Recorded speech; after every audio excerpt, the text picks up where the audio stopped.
तो आपने क्वेश्चन पढ़ ही लिया होगा। अब हम इसे सॉल्व करने की कोशिश करेंगे। ये है प्लैंक, इसके ऊपर कैपिटल फोर्स F आगे के डायरेक्शन में ऐड कर रहा होगा और सिलेंडर और इस प्लैंक की वजह से जो रिलेटिव मोशन होगी उसकी वजह से फ्रिक्शनल फोर्स पीछे की तरफ एक्ट कर रहा होगा, जिसे हम बुलाएंगे F1।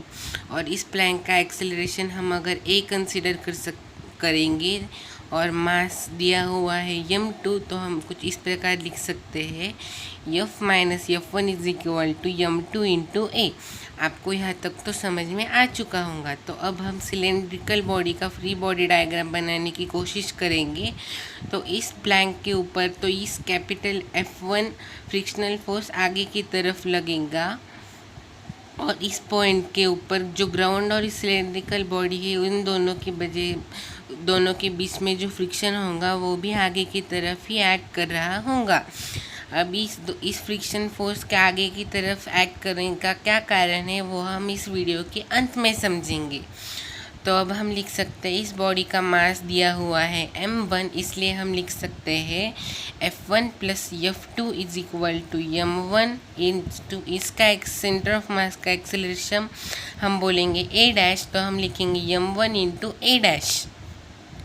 अब इस बॉडी के सेंटर ऑफ मास के अलोंग हम एंगुलर एक्सेलरेशन कंसिडर करेंगे अल्फ़ा, तो हम लिख सकते हैं F1 into are clockwise torque होगा माइनस F2 इंटू आर जो कि होगा एंटी क्लॉकवाइज टॉर्क, वो बराबर होगा I इंटू अल्फ़ा के। अब I सिलेंड्रिकल बॉडी है, इसलिए हम इसका I लिख सकते हैं m r square by 2 into alpha. और हम जानते हैं कि बॉडी प्योर रोलिंग कर रही है, क्योंकि हमें क्वेश्चन में दिया गया है कि there is no slipping at any point of contact, इसलिए हम लिख सकते हैं a dash is equal to r alpha.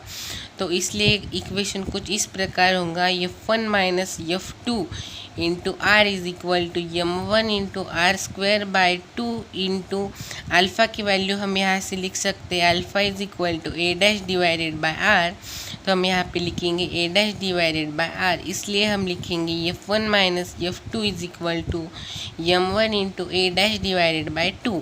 अब इस पॉइंट का और प्लैंक का एक्सेलरेशन सेम होगा, क्योंकि इन दोनों के पॉइंट ऑफ कांटेक्ट के बीच में कोई भी स्लिपिंग नहीं है, इसलिए हम इस पॉइंट का एक्सेलरेशन है जो कि है इस लिख सकते हैं 2 इंटू आर अल्फ़ा, और ये जो है a डैश इसका एक्सेलरेशन लिख सकते हैं a dash is equal to r into alpha. अब दरअसल ये r अल्फ़ा प्लस इसके साथ होता है एक a not plus a not, जो कि है इस ग्राउंड के पॉइंट का एक्सेलरेशन। पर ये बॉडी जो कि है प्योर रोलिंग कर रही है, इसलिए उस a नॉट की वैल्यू होगी 0, क्योंकि पॉइंट ऑफ कांटेक्ट जो होगा ग्राउंड और सिलेंडर के बीच उसका एक्सेलरेशन होगा 0। इसलिए हम लिख सकते हैं a is equal to a dash into 2, इसलिए हम लिख सकते हैं a dash is equal to a divided by 2। इसलिए हमारे इक्वेशन कुछ इस प्रकार टर्न हो जाएंगे F1 plus F2 is equal to m1 into a by 2, और F1 माइनस F2 हो जाएगा m1 इंटू a बाई 4। अब हम F1 की ये दोनों इक्वेशन की हेल्प से हम F1 और F2 वैल्यू निकाल सकते हैं। F1 plus F2 is equal to m1 into a by 2, और F1 minus F2 is equal to m1 into a by 4। तो हम लिख सकते हैं कि 2F1 is equal to 3m1 into a by 4, इसलिए F1 is equal to 3m1 a by 8। और जो हमने प्लैंक का फ्री बॉडी डायग्राम बनाया था उसकी हेल्प से हमने लिखा था F minus F1 is equal to m2 into a, पर हमें अब F1 की वैल्यू पता चल गई है, तो हम लिख सकते हैं F minus 3m1 into a divided by 8 is equal to m2 into a। अब हम इसलिए लिख सकते हैं F is equal to m2 into a plus 3m1 into a divided by 8। तो ये इक्वेशन हो जाएगा 8m2 plus 3m1 into A divided by 8, इसलिए हम एक्सेलरेशन की वैल्यू लिख सकते हैं ATF divided by 8m2 plus 3m1। अब ये जो एक्सेलरेशन होगा वो प्लैंक का एक्सेलरेशन होगा, और हमने निकाला था कि ए डैश जो कि सिलेंडर के सेंटर ऑफ मास का एक्सेलरेशन होगा वो a/2 होगा, इसलिए हम लिख सकते हैं A dash is equal to 4f divided by 8m2 plus 3m1। अब हमें दोनों फ्रिक्शनल फोर्स की वैल्यू भी पता करनी है, ऐसा क्वेश्चन में दिया गया है। तो अब हमने लिखा था कि F1 is equal to 3 into m1 into A divided by 8, पर अब हमें ए की वैल्यू पता चल गई है जो कि है 3m1 डिवाइडेड बाय 8 इंटू, अब हम ए की वैल्यू यहाँ की जो ए की वैल्यू है वो अब हम यहाँ पे रखेंगे जो कि है ATF divided by 3m1 plus 8m2। तो ये हो जाएंगी 3m1 into F divided by 3m1 plus 8m2, और F2 की वैल्यू जो है हम इन दोनों इक्वेशन को सब्ट्रैक्ट करेंगे तो हमको मिलेगा F2 is equal to m1 into A divided by 4। तो अब हम लिख सकते हैं F2 is equal to m1 by 4 into A की वैल्यू ATF divided by 3m1 plus 8m2, जो कि हो जाएंगी 2 into m1 into F divided by 3m1 plus 8m2।